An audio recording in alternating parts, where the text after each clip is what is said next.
Part 1. Setting the stage. Picture this. Two armies stand on opposite sides of a wide valley. The air is heavy with tension. Dust swirls in the heat of the sun. Soldiers adjust their armor, gripping swords and spears that suddenly feel useless in their hands. On one side, the Philistines, a people fierce in battle, proud, confident, and armed to the teeth. On the other, the Israelites, the chosen people of God, yes, but right now they are a people frozen by fear. Their knees are weak, their courage shaken. Why? Because of one man. One terrifying man who steps forward day after day, morning and evening, his shadow stretching across the valley like a monster out of a nightmare. His name is Goliath, a giant of a warrior, towering above all men, his height alone enough to inspire dread. Nearly 10 feet tall, clad in bronze armor that glints in the sunlight, carrying a spear so massive that its iron tip alone weighs more than a modern bowling ball. Every inch of him radiates intimidation, and with a booming voice he taunts the Israelites, mocking them, mocking their God, and daring anyone to come forward. "Send me a man," he roars, "so we may fight," but no one dares move. Not the common soldier, not the seasoned warrior, not even King Saul himself, who, by the way, is described in the Bible as the tallest man in Israel. If anyone had the physical stature to stand against Goliath, it would have been Saul. And yet, even Saul is paralyzed with fear. This is the battlefield. This is the stage where one of the most famous stories in all of history is about to unfold.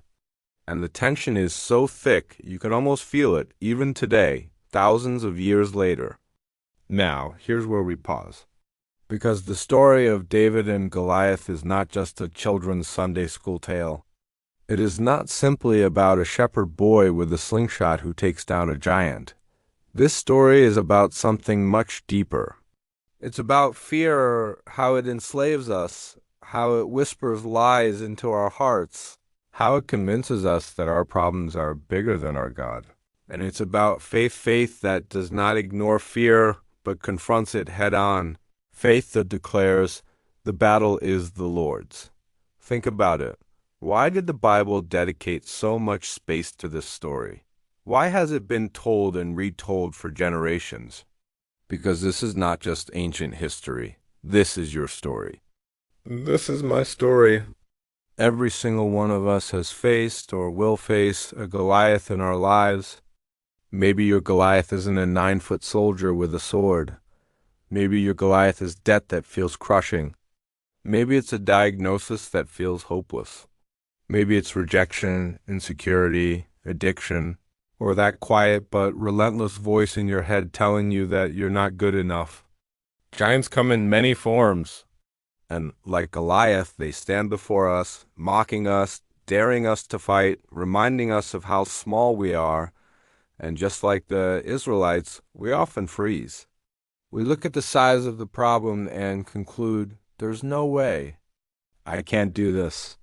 I'm not strong enough, not smart enough, not brave enough. Fear magnifies the size of our giants until they look unbeatable. That's the setting of this story. A nation paralyzed. An enemy emboldened. A king silent. But as with many great stories, the solution doesn't come from the people you expect. It doesn't come from the mighty king. It doesn't come from the strongest warrior. It comes from the most unlikely source, a young shepherd boy. Too small to wear armor, too inexperienced to fight in the army, too insignificant for anyone to take seriously. His name? David. Now, don't miss this. Because the lesson begins even before David picks up a sling. God often chooses the unexpected vessel. He often chooses the least likely candidate, because the victory was never meant to belong to human strength in the first place. It was meant to reveal his power through human weakness. This is why this story matters. Because many times in life, you and I feel small. We feel unqualified. We feel overlooked. And yet, it is often the overlooked, the underestimated David in the crowd that God raises up to do something extraordinary. So let's pause and reflect on this first lesson. Fear is real. Giants are intimidating. Problems can feel overwhelming, but appearances are deceiving. What looks like an unbeatable enemy is often just a stage for God to display His power. And here's the truth: courage does not start with confidence in yourself. Courage begins with trust in God. The Israelite soldiers looked at Goliath and saw a giant. David will look at Goliath and see an opportunity for God's glory. That shift in perspective changes everything. So in this opening act of our story, we're not yet at the slingshot moment. We're not yet at the fall of the giant. We are standing in the valley, staring at fear, realizing just how big the challenge seems. And yet, behind the scenes, God is preparing someone. A boy who, at this moment, is still tending sheep. A boy who no one sees coming. But a boy who will walk into the valley with nothing but a sling, a few stones, and a faith bigger than any giant. That is where our story begins. Because the greatest battles of life are not decided by the size of the enemy, but by the size of your faith. Part 2, who was Goliath? To truly understand the depth of this story, we have to look closer at the man who caused an entire nation to tremble, Goliath. Because Goliath wasn't just a soldier, he was a living, breathing symbol of everything we fear. Let's paint the picture. Scripture describes him in almost intimidating detail. Goliath of Gath, a Philistine champion, stood about 9 feet tall. Some scholars suggest even taller. His body was covered in bronze armor that weighed more than what most men could even carry. The chainmail across his chest alone weighed around 125 pounds. His spear? Its shaft was like a weaver's beam, thick and long, and the iron tip alone weighed nearly 15 pounds. Imagine throwing a spear with a tip that heavy. It wasn't just a weapon. It was a declaration. I am unstoppable. And then there's his voice. Day after day, morning and evening, Goliath came forward to shout across the valley. His words weren't just challenges. They were curses, insults, and intimidation tactics. He wasn't merely asking for a fight. He was assaulting their faith. Why do you line up for battle? He mocked. Choose a man and have him come down to me. If he is able to fight and kill me, we will become your subjects. But if I overcome him, you will become ours. This was psychological warfare at its finest. Goliath didn't have to swing his sword to win. His presence alone did the job. Fear was his weapon. Now pause here and think. Isn't that how our giants operate in life? They don't always attack physically. Sometimes they just show up, looming large, taunting us with words of defeat. You'll never get out of debt. You'll never overcome this addiction. You'll never heal from that wound. You're not strong enough, smart enough, worthy enough. Like Goliath, our giants repeat their lies day after day until we start believing them. But here's the thing about Goliath. He wasn't invincible. For all his size and strength, he had weaknesses. And here's the deeper truth. Giants are not as powerful as they appear. Goliath was a man flesh and blood. He wasn't a god. He wasn't unbeatable. He was just big. And size, while intimidating, isn't the same thing as strength when compared with the power of God. This is an important lesson, because when we face our own giants, they often appear larger than life. They dominate our thoughts. They consume our energy. They seem so overwhelming that we forget the truth. They can fall. Every giant has a weakness. Every giant has a limit. Every giant, no matter how loud or how tall, is still subject to the power of God. So who was Goliath, really? Yes, he was a giant warrior from Gath. Yes, he was the Philistines' champion. But symbolically, he was something far greater. He represented the obstacle that stands between God's people and their destiny. He represented fear in physical form. He represented the voice that says, "Don't even try, because you will fail." And here's where it gets even more interesting. The Israelites looked at Goliath and saw certain defeat. But David, when he finally steps onto the scene, will look at Goliath and see an opportunity. The same giant, two very different perspectives. The difference is everything, because giants reveal who we really are. When fear shows up, when obstacles rise, when the impossible stares you in the face, your response exposes the size of your faith. Do you shrink back like Saul and his army? Or do you step forward like David? Now let's go a little deeper. Why was Israel so afraid of Goliath?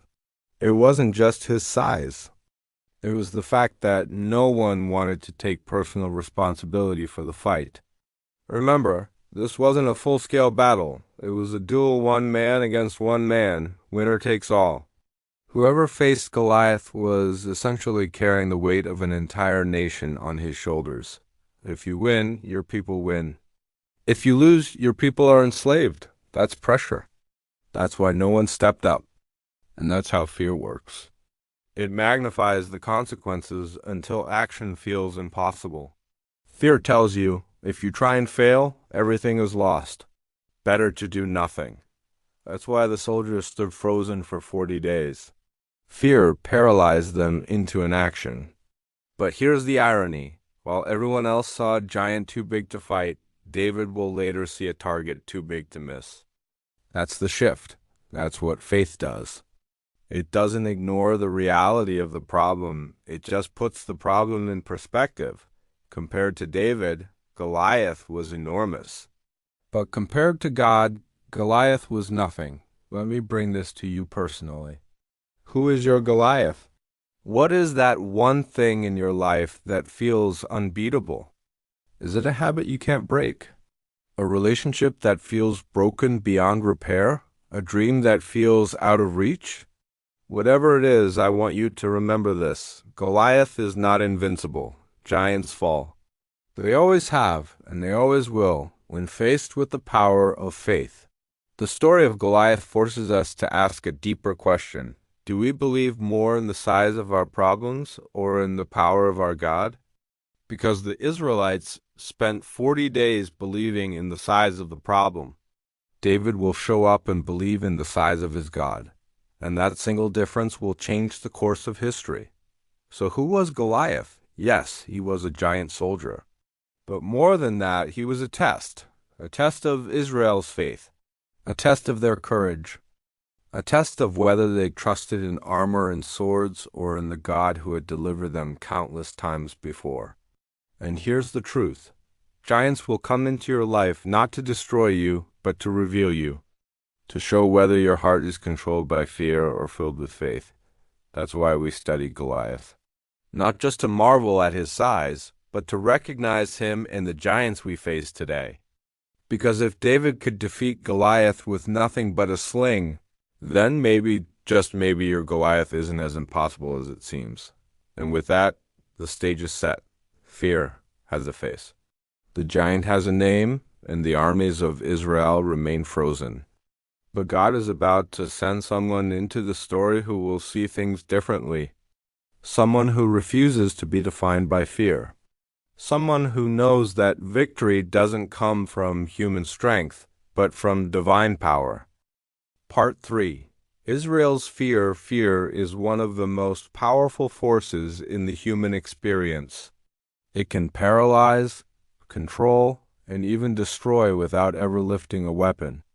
And nowhere is this clearer than on the battlefield of the Valley of Elah, where Israel's army found itself face to face with Goliath. For 40 days, just think about that morning and evening, Goliath came out to taunt Israel. Every single day, the Israelites lined up for battle. They put on their armor, they grabbed their swords, they stood at the ready. And then, as soon as the giant appeared, their courage melted. Their weapons suddenly felt useless, and instead of advancing, they froze. That's what fear does. It wears you down slowly day after day until your heart is so heavy you don't even believe victory is possible anymore. And the Bible says that when they saw Goliath, they fled from him in great fear. Not a little fear. Great fear. Now, let's pause for a moment. These weren't cowards. These were trained soldiers. Men who had fought battles before. Men who knew war, who had seen blood, who had risked their lives on the battlefield. And yet here, in front of one man, they completely lost their courage. Why? Because fear magnifies the enemy. Fear takes something real and stretches it into something overwhelming. The soldiers saw Goliath's size and forgot God's strength. They heard his words and forgot God's promises. They looked at their own weakness and forgot the God who had parted the Red Sea, who had toppled the walls of Jericho, who had fed them with manna in the wilderness. Isn't that exactly what fear does to us? It doesn't just show us the size of the problem, it blinds us to the power of the solution. It makes us forget everything we've overcome, every miracle we've witnessed, every time God has already been faithful. Fear is not just an emotion, it is amnesia. It makes us forget who we are, and more importantly, who God is. And notice this, fear is contagious. When Goliath shouted, one man trembled, then another, and soon the entire army was infected. Even Saul, the king of Israel, the man who should have led with courage, was paralyzed. That's what happens when fear takes root. It spreads. It doesn't just weaken individuals. It cripples communities. Think about your own life. Have you ever been in a group where one person's fear became everyone's fear? A family too afraid to take risks. A workplace too afraid to innovate. A relationship too afraid to be honest. Fear multiplies. And before long, everyone is standing still, just like Israel's army, waiting, hoping, but never acting. Now here's something powerful. Goliath's challenge lasted 40 days. Does that number sound familiar?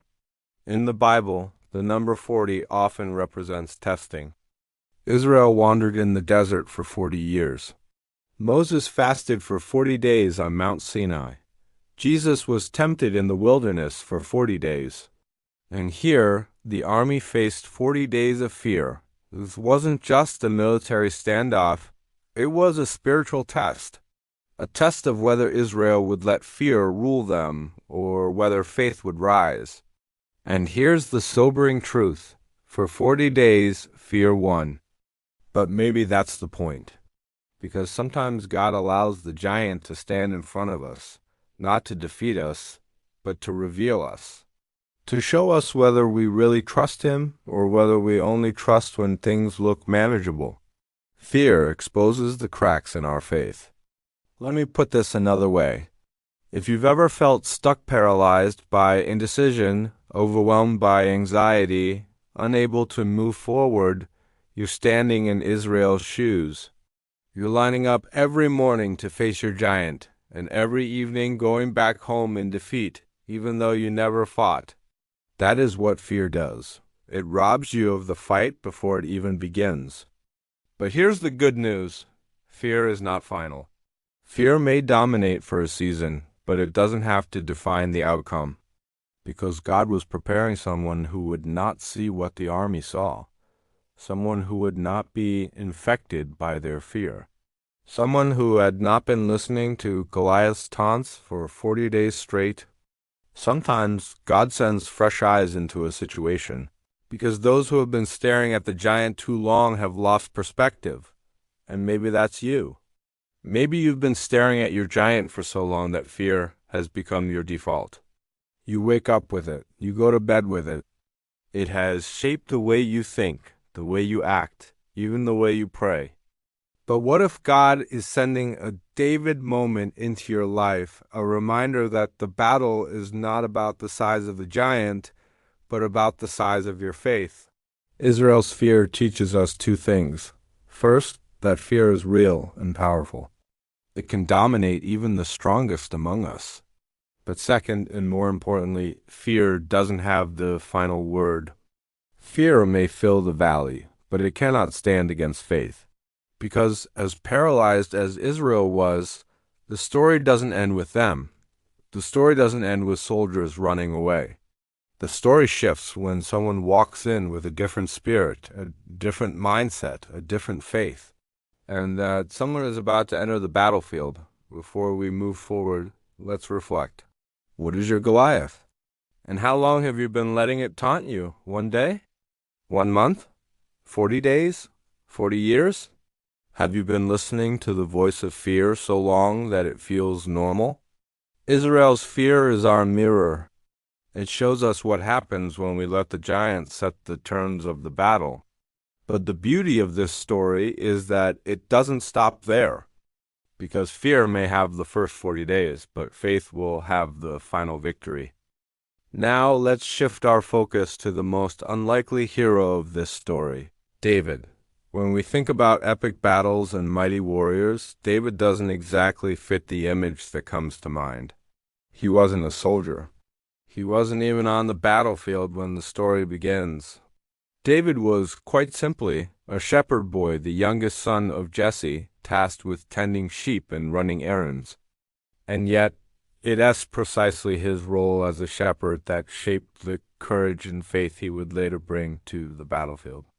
At this point in the narrative, the Israelites were stuck in paralysis. Goliath had been coming out every day, mocking them, and no one dared to step forward. The atmosphere was charged with fear. Morale was low. The army of Israel was demoralized and shrinking back day after day. Enter David, not as a warrior, but as a delivery boy. His father sent him to bring food to his older brothers who were serving in the army. That was his assignment. That was his purpose, at least from a human perspective. But here is the beauty of it. Sometimes what looks like an ordinary errand is actually the setup for an extraordinary destiny. David didn't wake up that morning expecting to face a giant. He didn't leave his sheep thinking, "Today, I'll change the course of history." He was simply being faithful in small things. And that's a lesson for us. You don't always know which ordinary moment might turn into the defining moment of your life. When David arrived at the camp, he heard Goliath's taunts for himself. But unlike the others, his reaction wasn't fear, it was indignation. He was offended that this Philistine would dare to defy the armies of the living God. Everyone else saw Goliath as too big to fight. David saw him as too big to miss. Where others focused on Goliath's power, David focused on God's power. That shift in perspective is everything. It's worth pausing here to reflect on why David responded differently. He wasn't a trained soldier. He wasn't taller, stronger, or more experienced than the men who trembled before Goliath. But David had something the others lacked, unshakable faith forged in solitude. Out in the fields, protecting his sheep, David had already faced threats, lions, bears, predators that could have destroyed his flock. And in those battles, he learned to rely on God. He had seen God's faithfulness in private, which gave him confidence in public. That's another powerful takeaway. Private victories prepare us for public battles. The struggles you face in secret, the times when you have to trust God with no one watching, those moments are the training ground for the giants you all face later. Now, imagine the scene. David starts asking questions. Who is this uncircumcised Philistine that he should defy the armies of the living God? His brothers quickly shut him down. They accused him of pride, of coming just to watch the battle. Isn't that interesting? The people closest to David, his own brothers, tried to diminish him. They couldn't see his heart. They couldn't see his faith. And sometimes the people around you will do the same. They'll misunderstand your courage. They'll misinterpret your confidence as arrogance. But David didn't let their criticism silence him. He kept asking questions. He kept pressing forward. And eventually, word reached King Saul. Saul summoned David. Now picture this. A teenage shepherd standing before the king, volunteering to fight the giant that no soldier dared to face. It must have looked absurd. And Saul thought so too. He told David, "You are not able to go against this Philistine and fight him. You are only a boy, and he has been a warrior from his youth." But David wasn't deterred. He shared his testimony. He explained how he had fought lions and bears while protecting his sheep, and how the same God who delivered him then would deliver him again. This is critical. David's confidence wasn't in himself, but in God's track record.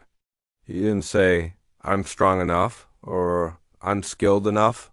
He said, "The Lord who delivered me will deliver me." That kind of faith changes everything. Saul, perhaps out of desperation, agreed. He even tried to equip David with his own armor.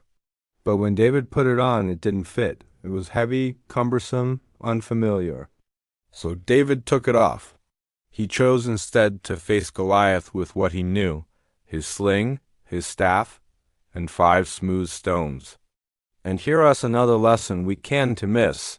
You don't need someone else's armor to fight your battles. You don't need to copy someone else's strategy.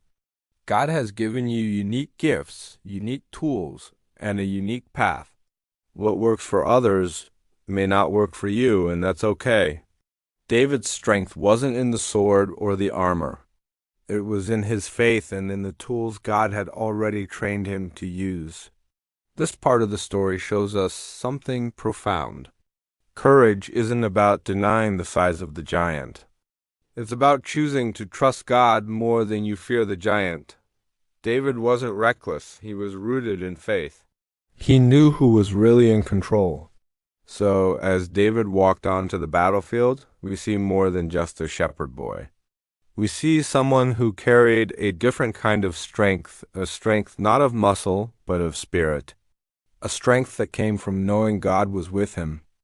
And that leads us to the turning point of the story. The battle is about to begin. David has stepped onto the stage. The entire army is watching. Goliath is waiting. And the tension is at its peak.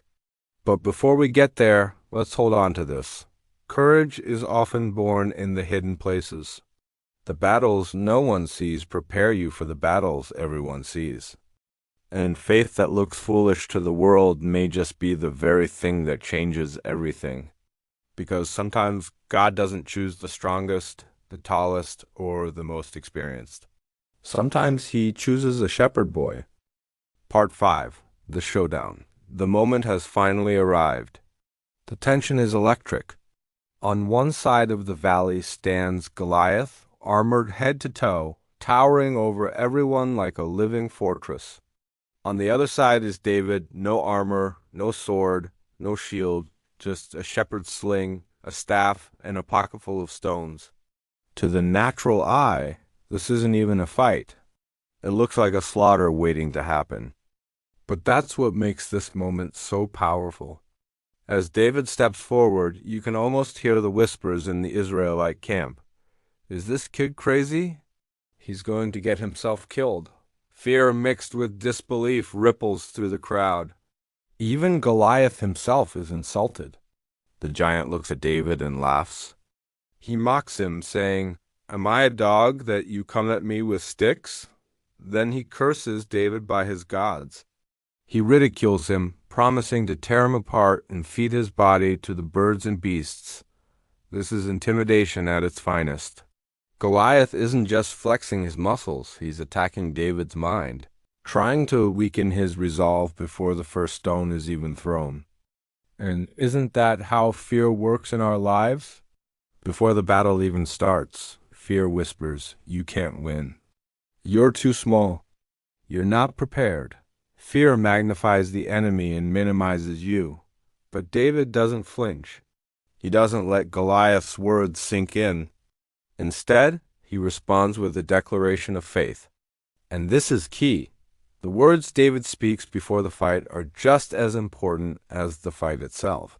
He says, You come against me with sword and spear and javelin, but I come against you in the name of the Lord Almighty. Let's pause there.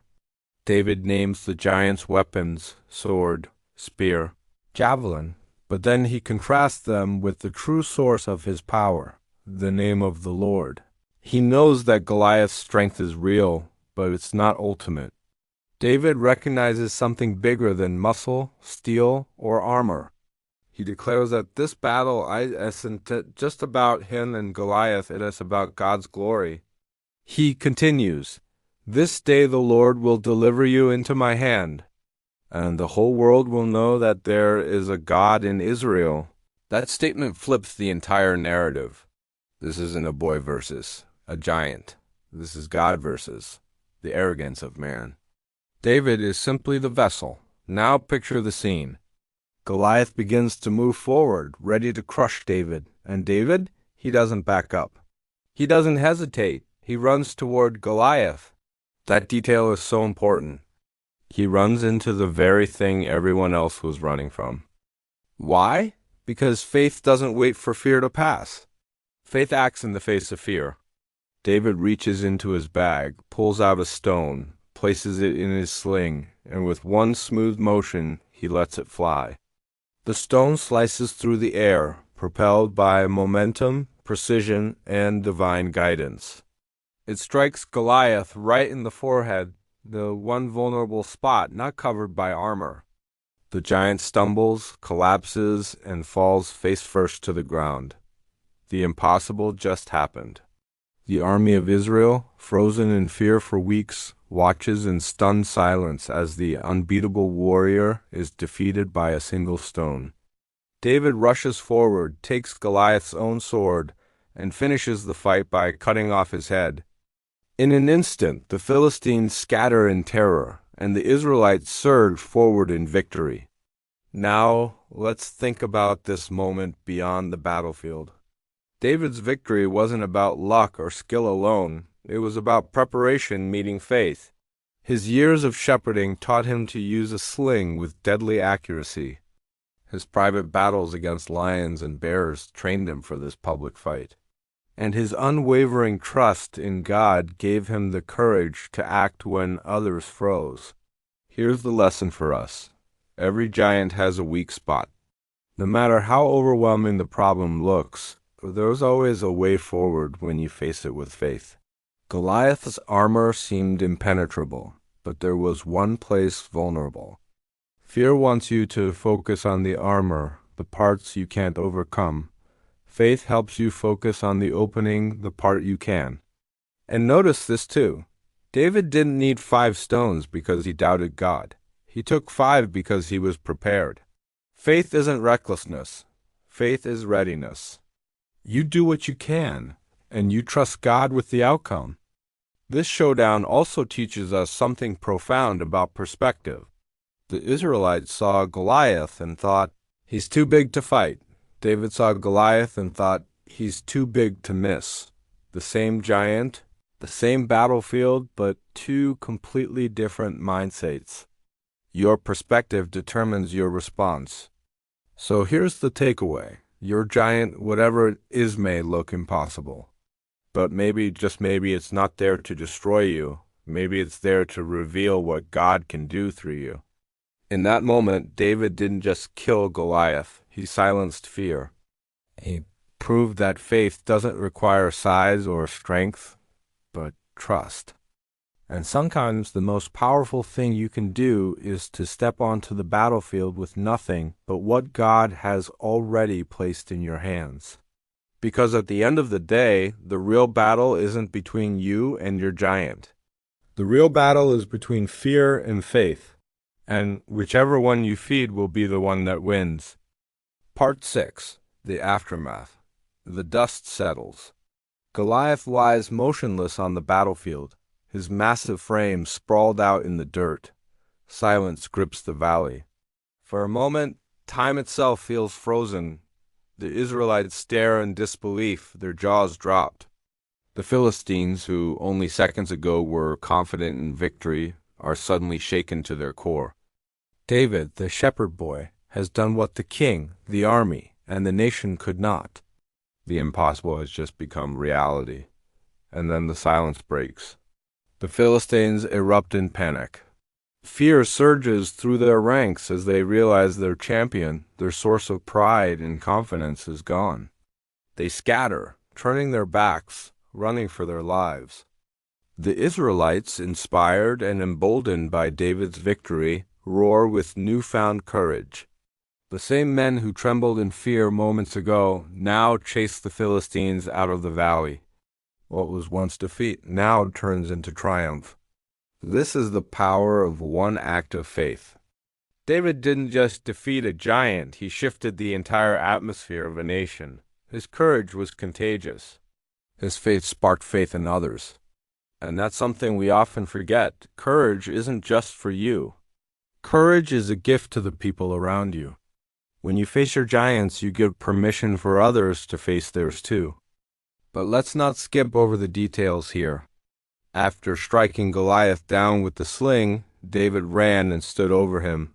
He took Goliath's own sword and cut off his head. Brutal, yes, but symbolically powerful. David not only defeated his enemy, he removed any chance of the giant rising again. He didn't just knock the problem down, he ended it. Here's the lesson. When you face a giant in your life, don't settle for halfway victories. Don't just silence the fear for a day. Don't just put the addiction on pause for a week. Don't just push the doubt aside temporarily. Go all the way. Cut off the head. End it at its root so it doesn't come back to haunt you. Now think about Saul the king. He had armor, experience, and authority, yet he couldn't step forward. He let fear dictate his leadership. In contrast, David, a shepherd with no title and no recognition, let faith lead him. And because of that, the entire nation experienced victory. There's a hidden lesson here. Sometimes the people we expect to lead us won't. Sometimes the ones who should be brave will fail to act. But God has a way of raising up the unexpected, the overlooked, the underestimated. He uses ordinary people with extraordinary faith to change the outcome of history. After the battle, David carried Goliath's head back with him. Imagine the sight, this young boy holding the trophy of victory that no one thought possible. He wasn't gloating, he was making a statement. That statement was simple. The God I serve is greater than the giants you fear. And the ripple effect of this battle was massive. The Israelites not only won that day, but their confidence in God was renewed. They saw with their own eyes what faith could do. For years afterward, people would remember that moment. It wasn't just a battle, it was a turning point. But let's bring this closer to our lives today. When you overcome a giant, whether it's fear, insecurity, an addiction, or even a toxic relationship, you don't just win for yourself. You win for everyone who's been watching you struggle. Your kids, your friends, your community. Your victory becomes their inspiration. Think about it. How many times have you been encouraged by someone else's story? How many times has seeing someone else face their giant given you the courage to face yours? That's what David's aftermath is all about. Giants don't just fall for you, they fall for everyone who's connected to you. But here's another key detail. The aftermath isn't just about celebration, it's about preparation. David didn't become king the next day. He still had a long journey ahead, filled with trials, betrayals, and challenges. But this moment prepared him for the road to come. That's another hidden lesson. Every victory is training for the next battle. The giant you defeat today equips you for the challenges you'll face tomorrow. Victory is never the end. It's always part of the process. And maybe that's what we need to remember about our own giants. Beating them isn't just about the relief of no longer being afraid. It's about who you become in the process. Each battle shapes your character, strengthens your faith, and prepares you for the greater calling on your life. So, what is the aftermath of your giant? When fear finally falls, when the obstacle is defeated, what will you do? Will you inspire others with your courage? Will you make sure the giant doesn't rise again? Will you use that moment not just as a victory, but as preparation for something even bigger? Because if the story of David teaches us anything, it's this. Your giants aren't the end of your story. They read the beginning. They're stepping stones, not stumbling blocks. They're the training ground for something greater that God is preparing you for. David's showdown with Goliath didn't just make him a hero. It set him on the path to becoming a king. And the same can be true for you. Your victory over fear, over doubt, over whatever giant you're facing, can set you on the path toward your destiny. The aftermath isn't just about what fell. It's about what rises next, your faith, your courage, your future. Part 7. The Lessons of Faith. Now that the dust has cleared, we have to step back and ask, what can we really learn from this story? Because the battle between David and Goliath isn't just an inspiring moment in ancient history. It's a living lesson about fear and faith that applies directly to our lives today. The first lesson is this: faith begins with perspective.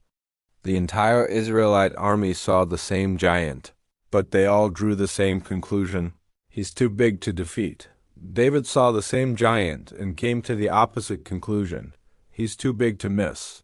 Same problem, different perspective. That's what faith does. Faith doesn't deny the size of your challenge. It redefines it through the lens of God's power. When you shift your focus from how big your giant is to how big your God is, everything changes. The second lesson: fear spreads, but so does faith. For 40 days, Goliath shouted his threats, and fear infected the entire camp. It spread like wildfire, silencing courage and paralyzing action. But the moment David stepped up in faith, that faith became contagious too. The Israelite army, once trembling, suddenly charged forward after David's victory. Think about your own life. Are you spreading fear, or are you spreading faith? The way you face your giants doesn't just affect you, it impacts everyone watching. The third lesson: you can't fight with someone else's armor. Saul tried to give David his armor, but David refused.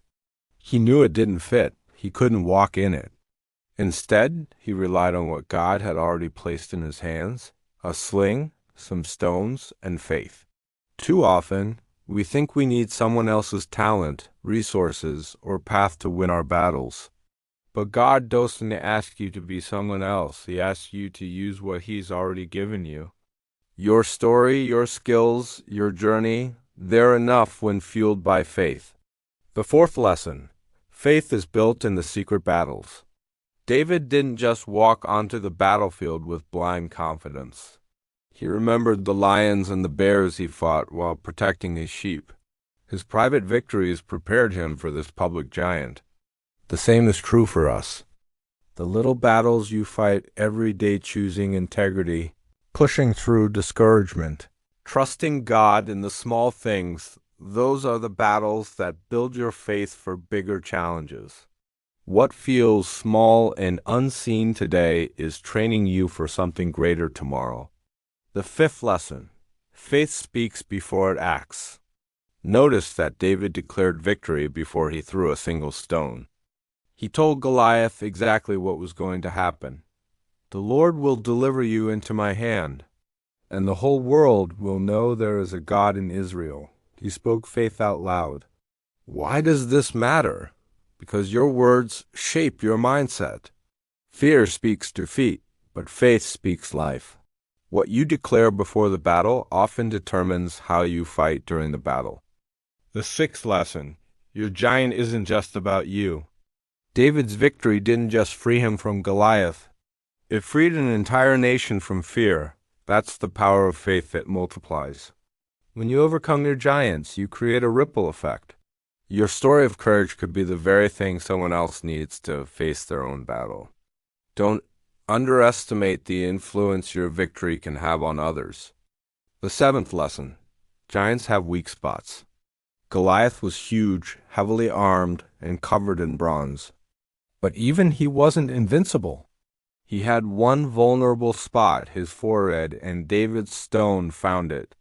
The giants we face in life, fear, doubt, addiction, insecurity, might feel overwhelming, but they all have weak points. The key is to stop focusing on their armor and start looking for the opening.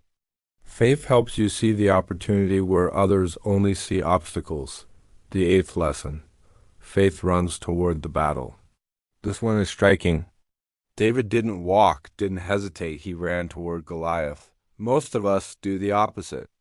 We run from what we fear, we avoid it, we delay it, we hope it goes away. But faith doesn't wait for the perfect moment. Faith doesn't procrastinate. Faith acts. It faces the giant head on, not because the giant isn't scary, but because God is bigger than the fear. The ninth lesson, victory belongs to God. David never once claimed the win for himself. He made it clear that this wasn't about his strength, his aim, or his courage.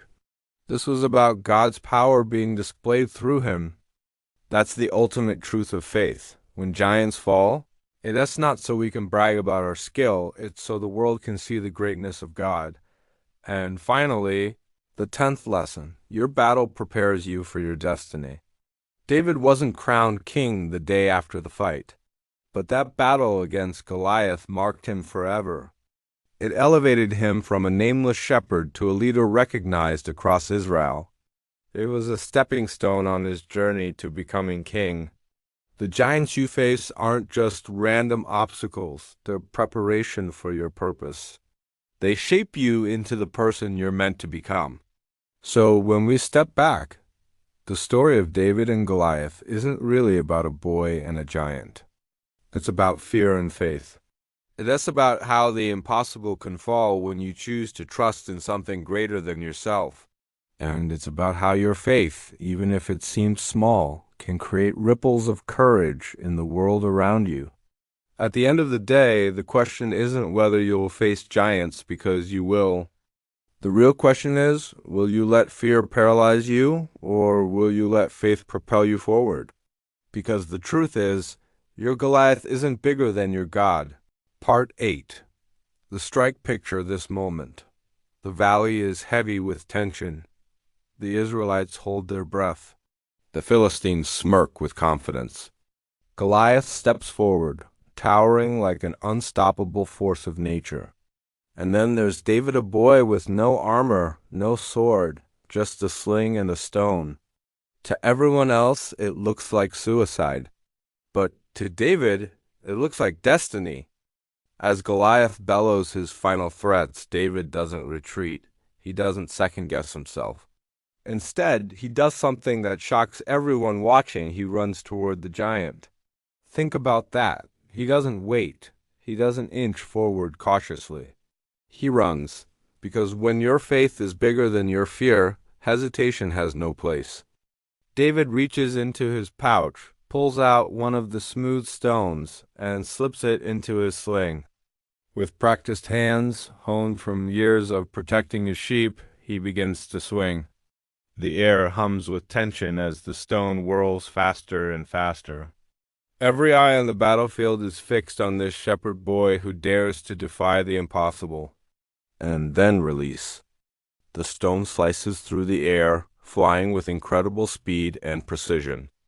It isn't just David's skill guiding it, it's something greater. The trajectory is perfect. The stone strikes Goliath right in the forehead, the one unprotected spot on his armored body. There's a sickening crack, and suddenly the mighty warrior stumbles. His eyes widen in shock. His knees buckle. And then, in an instant that feels surreal, the giant crashes face first into the dirt. Silence. Utter silence. The ground shakes under the weight of his fall. The Philistines, who moments ago were so confident, are frozen in disbelief. The Israelites can't believe what they've just witnessed. The giant, the terror of Israel, the undefeatable warrior, has fallen to the ground by a single stone. But David doesn't stop there. He rushes forward, determination blazing in his eyes. He stands over Goliath, pulls the giant's own massive sword from its sheath, and with one decisive strike, he cuts off Goliath's head. The shepherd boy, underestimated and mocked, now holds the ultimate symbol of victory. This wasn't just a win. It was a statement. And here's the hidden lesson. When you face your giant, you don't just aim to knock it down, you aim to end it. David didn't walk away after Goliath fell. He made sure the threat was finished. Too often we settle for half victories. We resist fear but let it linger.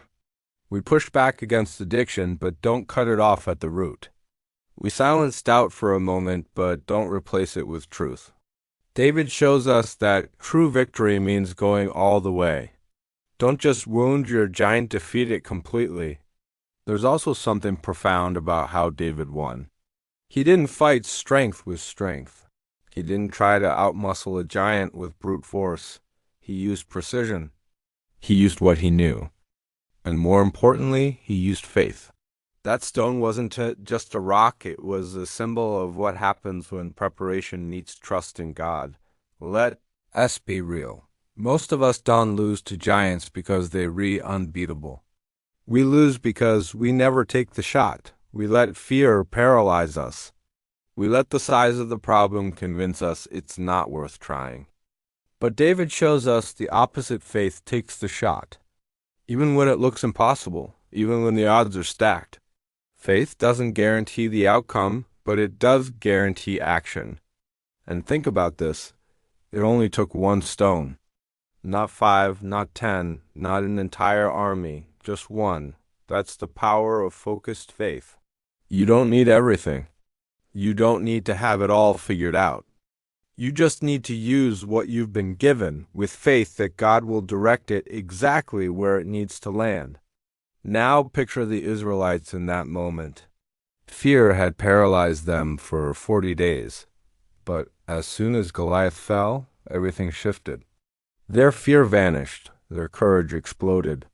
They surged forward, chasing the Philistines out of the valley.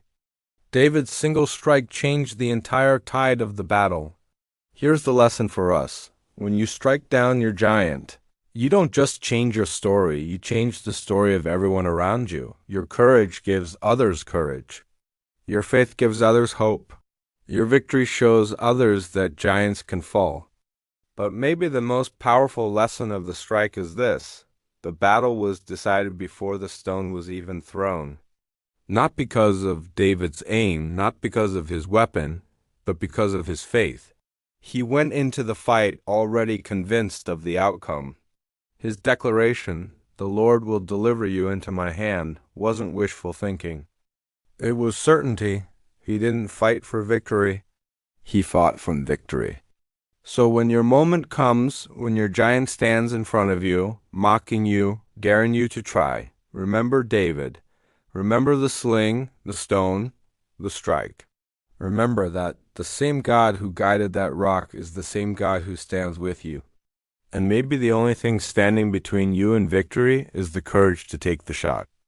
Because sometimes all it takes is one stone of faith to bring down the biggest giant in your life. Part 9. Fear turns to faith. Picture the scene. The giant has fallen. His massive frame lies face down in the dust, silent, lifeless. The very ground seems to tremble as if it can't believe what just happened. For weeks, the Israelites had stood frozen, paralyzed by fear, staring at the giant who mocked them, who mocked their God. And now, in the blink of an eye, the boy they underestimated has done the impossible. The silence breaks into chaos. First a murmur, then shouts, then a roar of victory. The Israelites, who moments before cowered in the shadows, suddenly find their courage. Their fear evaporates as quickly as morning mist under the sun. The same men who shook in their armor now rush forward with boldness. Why? Because faith has replaced fear. This is one of the most powerful dynamics of the story of David and Goliath. Courage is contagious. When one person chooses faith over fear, it has the power to ignite that same spirit in others. Think about it. If David had hidden, if David had doubted, if David had bowed to the same fear that paralyzed the rest of Israel, no one would have moved. The Philistines would have triumphed. The story would have ended in despair. But one act of courage sparked a chain reaction that changed everything. Let's pause here. Doesn't that sound like life? Fear spreads quickly. It multiplies in silence. One negative voice, one doubt, one rumor, it's enough to paralyze a whole group. But faith, when lived out boldly, can spread even faster. One step of faith, one act of courage, one moment of standing firm, it has the power to transform the atmosphere of an entire community. Now let's put ourselves in the shoes of the Israelites. Imagine being one of those soldiers.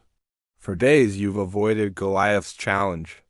You've prayed, you've hoped, but in reality, you've resigned yourself to defeat.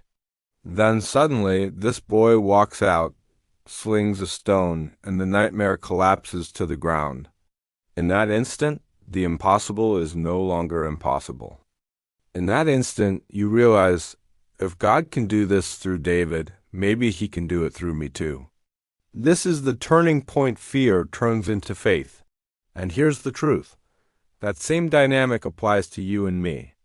We all face giants in our lives, financial struggles, broken relationships, illness, insecurities, rejection. They stand tall, mocking us, telling us we're too small, too weak, too unworthy, and often, like Israel, we freeze. But the moment we see faith in action, whether in our own story or in someone else, we're reminded that giants do fall. And suddenly, courage rises.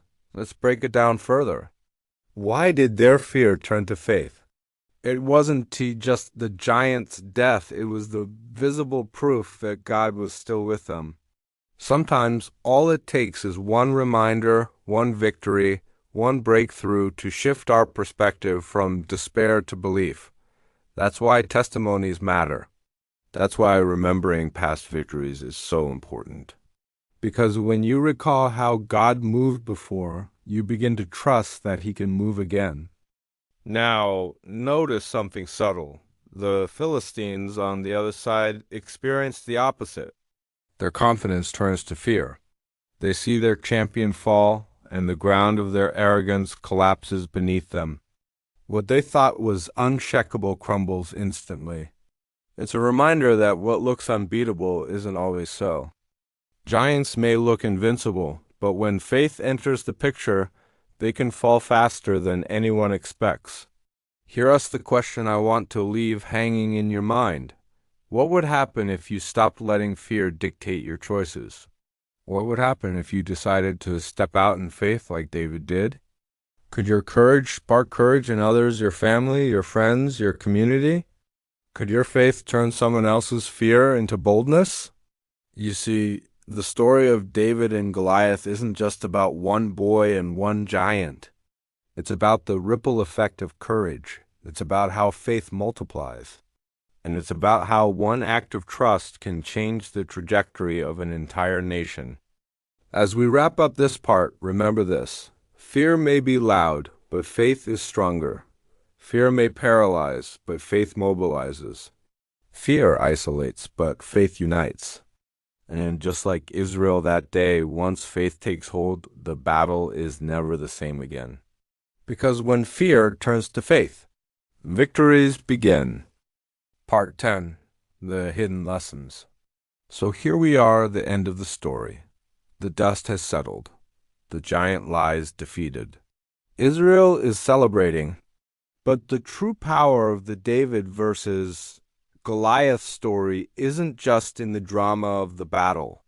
It's in the lessons hidden beneath the surface lessons about fear, faith, courage, and what it really means to trust in something greater than yourself.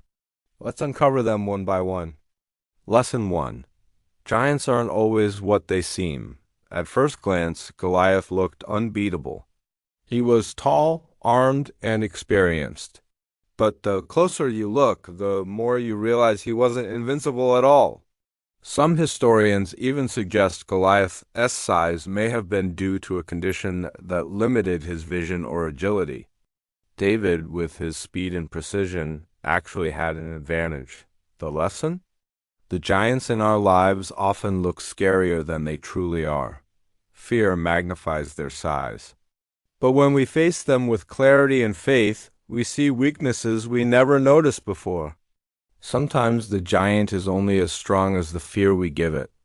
Lesson 2. Preparation happens in the shadows. David didn't walk onto that battlefield unprepared. While others dismissed him as just a shepherd, he had been training all along facing lions and bears, learning the discipline of the sling, developing courage in solitude. What's the takeaway? Don't despise the hidden seasons of your life. The times when no one is watching, when you feel unseen, when your work feels small, that's often when God is preparing you for your biggest moments. The sling in David's hand wasn't just luck. It was the result of years of unnoticed preparation. Lesson 3. Faith is greater than fear. The entire army of Israel let fear dominate their vision. They measured themselves against Goliath and decided they didn't stand a chance.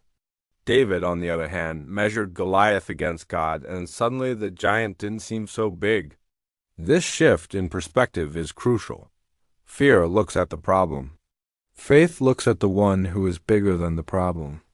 The giant didn't shrink in size. David's faith simply made him see the giant through different eyes. Lesson 4. Courage is contagious. The moment David struck down Goliath, Israel's soldiers found their courage. One person's boldness sparked an entire nation's victory. And that's how it works in our own lives too.